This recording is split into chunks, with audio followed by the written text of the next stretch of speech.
শ্রদ্ধা করা হবে। এক হাদিসের মধ্যে এসেছে, আমি যদি কাউকে সিজদা করার জন্য অনুমতি দিতাম, তাহলে আমি বলতাম আমার মা বোনদেরকে তারা যেন তাদের স্বামীকে সিজদা করে। আল্লাহু আকবার। তাহলে দেখেন স্বামী কেমন মর্যাদা। এই জন্য উচিত একজন স্বামীর আনুগত্য করা স্ত্রী। আজকে সমাজ তার ব্যতিক্রম। আমরা স্বামীদের কথা শুনতে চাই না, তাদের অবাধ্য হয়, যার কারণে আমাদের সমাজে আমাদের বংশ পড়ার মধ্যে 12 সন্তানের আশা করলেও আমরা সেই ফল পাই না, কারণ আমরা অবাধ্য জাতিতে পরিণত হয়েছি। আপনারা হয়তো জানেন, শুনেছেন, ইব্রাহিম আলাইহিস সালামের সন্তান ইসমাঈল আলাইহিস সালাম। ইসমাঈল আলাইহিস সালামের প্রথম স্ত্রী ইব্রাহিম আলাইহিস সালামের সাথে কি আচরণ করেছিল? তখন ইসমাঈল আলাইহিস সালাম বাসায় ছিলেন না, বললেন আসলে আপনার হাতের যে নাকগুলো আছে সেগুলো খুলে ফেলতে বলল ইসমাঈল। সাথে সাথে ইসমাঈল আলাইহিস সালাম আসলেন, বললেন এমন একজন বৃদ্ধ লোক আসছে, আজকে আমাকে এই কথাটা বলে গেল। তখন বললেন, কিন্তু বুঝে গেলেন তিনি তো একজন নবী।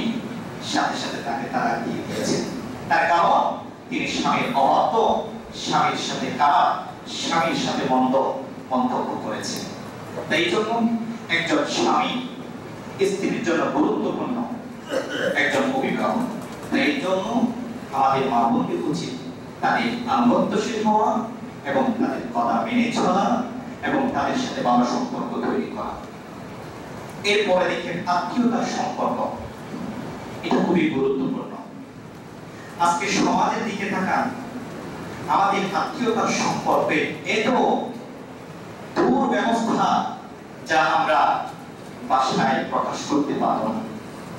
ভাই ভাইয়ের সাথে সম্পর্ক নেই, ভাই বোনের সাথে সম্পর্ক নেই, সবাই একে অপরের সাথে এমন দুরবস্থা, এক ভাই যদি এক পথ দিয়ে যায় আরেক ভাই আরেক পথ দিয়ে পালিয়ে বেড়ায়। এক ভাই যদি এক কূপ থেকে পানি খায় আরেক ভাই সেই কূপ থেকে পানি খায় না। এক ভাই যদি এই মসজিদে আসছে আরেক ভাই সেই মসজিদে আর যায় না। এবং খাবিদের অবস্থা তৈরি হয়ে গেছে। এটা হচ্ছে আফসোসের বিষয়। সম্মানিত মুসল্লিয়ান ইকরাম, তাই আল্লাহ তাআলা আত্মীয়তার সম্পর্কে, আত্মীয় কেমন হতে হবে, অর্থাৎ সম্পর্ক কিভাবে বজায় রাখতে হবে, রক্তের সম্পর্ক কিরকম হতে হবে, আল্লাহ তাআলা কোরআনের বিভিন্ন জায়গায় বলে দিয়েছেন। আল্লাহ তাআলা সূরাতুন নিসার 1 নম্বর আয়াতে বলেন, ওয়াত্তাকুল্লাহাল্লাযী তাসাআলুনা বিহি ওয়াল আরহাম, তোমরা আল্লাহকে ভয় করো, তোমরা আল্লাহকে ভয় করো যার নামে তোমরা একে অপরকে ডাকো, একে অপরকে অনুরোধ করো, এবং সাথে সাথে ওয়াল আরহাম, তোমাদের যে আত্মীয়তার সম্পর্ক নষ্ট করা থেকে তোমরা বেঁচে থাকো। আত্মীয়তার সম্পর্ক নষ্ট করিও না। তাহলে আল্লাহ তাআলা বান্দাদেরকে বলতেছেন তোমরা আত্মীয়তার সম্পর্ক নষ্ট করিও না। কোরআনের আরেকটি আয়াতের মধ্যে আল্লাহ তাআলা বলেন, ওয়াআতিদাল কুরবা হাক্কাহু, অর্থাৎ আত্মীয় স্বজন যারা আছে, অর্থাৎ তাদের যে অধিকার আছে তাদের অধিকারগুলো তোমরা আদায় করবা। আজকে দেখেন ভাই বোনদের মধ্যে বোনরা সম্পত্তি পায়, ভাইরা সম্পত্তিগুলো দেয় না, তাদেরকে সম্পত্তি থেকে মাহরুম রাখে। তাহলে তাদের অধিকার যদি আমরা ফিরিয়ে যদি না দিই আমাদের কঠিন অবস্থা হবে। এটা তাদের হক। আল্লাহ তাআলা 2 ধরনের হক আছে, একটা হচ্ছে হকুল্লাহ আর একটা হচ্ছে হকুল ইবাদ। হকুল্লাহ, আল্লাহ তাআলা যে কোনো মুহূর্তে মাফ করতে পারেন, ক্ষমা করতে পারেন। আল্লাহর দয়া ও রহমের মাধ্যমে, অনুগ্রহের মাধ্যমে আমরা ক্ষমা পেতে পারি। কিন্তু হকুল ইবাদ, বান্দার হক, যতক্ষণ পর্যন্ত ওই ব্যক্তি ক্ষমা করবেন না ততক্ষণ পর্যন্ত আমরা ক্ষমা পাবো নাকি পাবো না? পাবো না। এই জন্য বান্দার হকের ক্ষেত্রে খুবই চিন্তা করবেন, মাথায় রাখবেন বান্দার হক কোথায় নষ্ট হচ্ছে। আমার বোনের হক আমি নষ্ট করতেছি কিনা, আমার ভাইয়ের হক আমি নষ্ট করতেছি কিনা, এই চিন্তা মাথায় রেখে আমাদেরকে কাজ করতে হবে।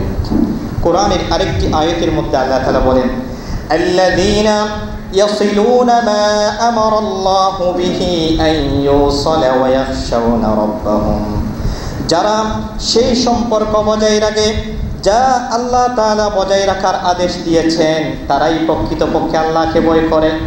তাহলে বোঝা যায় আল্লাহকে ভয় করে কারা?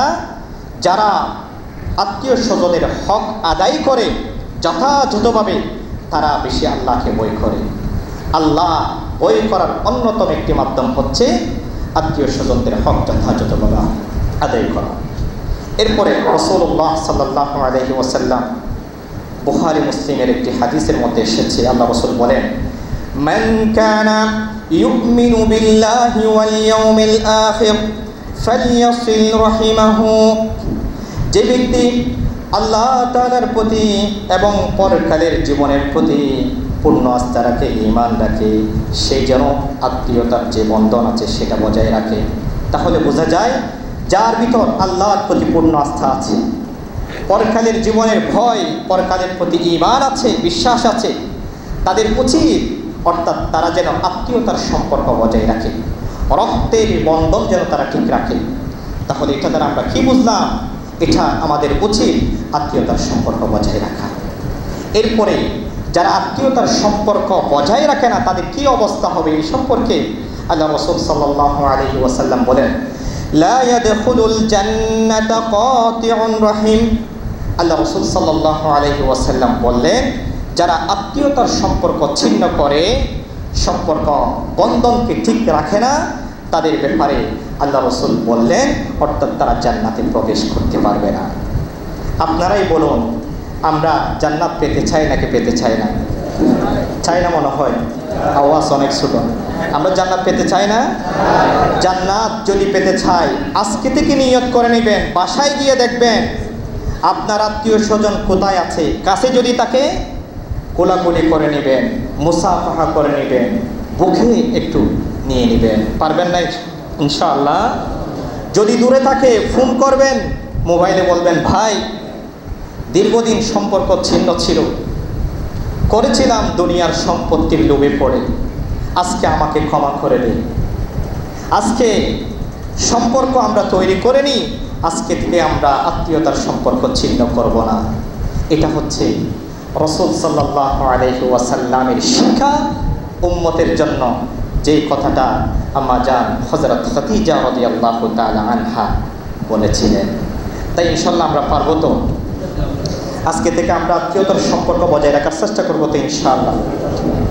কারণ আত্মীয়তার সম্পর্ক যদি আপনি ঠিক রাখতে পারেন, আপনার শক্তি বৃদ্ধি পাবে। তা কিভাবে? আপনারা হয়তো বই পুস্তকের মধ্যে পড়েছেন একটি ঘটনা। একজন বৃদ্ধ লোক ছিল, তার 10 জন সন্তান ছিল। মৃত্যু সজ্জায় তাদেরকে বললেন, তোমরা এক একজন এক একটা লাঠি নিয়ে আসো। তখন তারা এক একজন এক একটা লাঠি নিয়ে এসেছে। সবগুলো এক জায়গায় রাখার জন্য বলেছেন। রাখার পর রশি দিয়ে বাঁধতে বলছেন। বাঁধার পর বললেন এক একজনকে, এই লাঠিগুলো কে বাঁধতে পারবে? তখন এক একজন চেষ্টা করেছে, লাঠিগুলো বাঁধতে পারে নাই। তখন আবার রশি করে প্রত্যেকজনকে এক একটা লাঠি দেওয়া হলো। এখন বললেন, কে কে বাঁধতে পারবা? দেখতেছে সবাই ভেঙে ফেলছে। তাহলে এটা দ্বারা কি বোঝা যায়, কি মেসেজ আমাদের জন্য? মেসেজ হচ্ছে আপনারা 10 ভাই যদি একসাথে হন, এটা একটা শক্তি। কেউ অর্থাৎ অপরপক্ষ শত্রুপক্ষ আপনাদের ক্ষতি করতে পারবে না। আপনাদের পক্ষে কি আছে? শক্তি আছে। 10 জনের শক্তি আপনাদের পক্ষে আছে। তাই জন্য আপনার রক্তের বাঁধন যখন ঠিক থাকবে, কেউ আপনাদের ক্ষতি করতে পারবে না।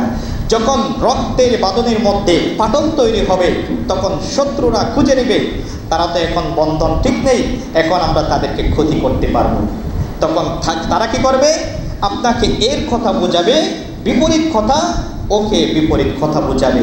এভাবে আপনাদের মধ্যে ফাটল তৈরি হবে, আরও বড় আকার ধারণ করবে। শেষ পর্যন্ত আপনারা নিঃস্ব হয়ে যাবেন। আপনাদের মধ্যে শেষ পর্যন্ত এমন অবস্থা তৈরি হয়ে যাবে, আফসোস ছাড়া আর কিছু থাকবে না। এই জন্য আল্লাহ তাআলা কোরআনে কারীমের মধ্যে বলেন, ওয়াতাসিমু বিহাবলিল্লাহি জামিআন ওয়া লা তাফাররাকু। তোমরা আল্লাহ তাআলার রশিকে ভালোভাবে আঁকড়ে ধরো, ওয়া লা তাফাররাকু, একে অপর থেকে আলাদা হয়ে যায় না। আজকে মুসলমান এত বিধ্বস্ত হওয়ার কারণ কি? ধ্বংস হওয়ার কারণ কি? তার কারণ আমাদের মধ্যে একতাবদ্ধতা নেই। আমাদের মধ্যে একতাবদ্ধতা নেই। আমাদের দেশের দিকে থাকা, আর দেশের মধ্যে আমরা নিজেদেরকে মুসলমান দাবি করি, আমরা নিজেদেরকে ইসলাম প্রিয় দাবি করি, অথচ আমাদের মধ্যে একতাবদ্ধতা আছে না থাকার কারণে আজ আমাদের উপর, আমাদের পিঠের উপর মার আর মার ছাড়া আর কিছু নেই। এটা হচ্ছে আফসোসের বিষয়। সারা বিশ্বের মধ্যে ফিলিস্তিনের কি অবস্থা, ফিলিস্তিনের এই অবস্থা হওয়ার কারণ কি? আজ আমরা মুসলমানরা একতাবদ্ধ নয়, ঐক্যবদ্ধ নয়। আজকে মুসলমানরা যদি ঐক্যবদ্ধ হতো তাহলে এই পরিস্থিতি আমাদের মধ্যে তৈরি হতো না। এজন্য সম্মানিত মুসল্লিয়ান ইকরাম, আসুন আমাদের জীবনকে যদি আমরা পরিবর্তন করতে চাই, এখন থেকে আমাদের ঐক্যবদ্ধ হতে হবে। আমরা যত ঐক্যবদ্ধ হতে পারবো তাহলে আমরা আল্লাহ তাআলার পক্ষ থেকে সাহায্য পাব।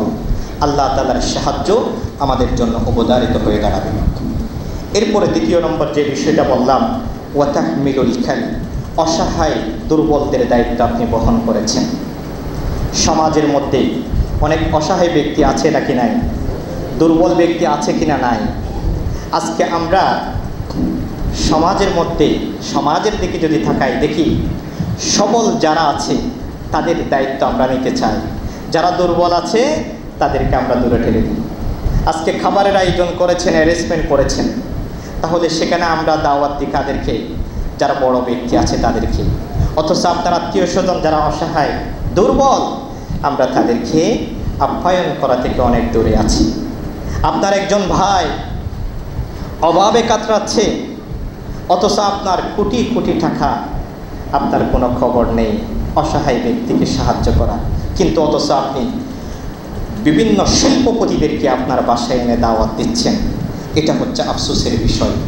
এই জন্য সম্মানিত মুসল্লিয়ান ইকরাম, আল্লাহ তাআলা কোরআনে কারীমের মধ্যে বলেন, অর্থাৎ তোমাদের যে কাজটা করতে হবে সে বিষয়ে আল্লাহ তাআলা বলেন, ওয়াফি আমওয়ালিহিম হাক্কুল লিসাইলি ওয়াল মাহরুম, তাদের ধন সম্পত্তি রয়েছে, তার মধ্যে যারা প্রার্থনা করে, যারা চায় এবং যারা বঞ্চিত তাদের হক রয়েছে।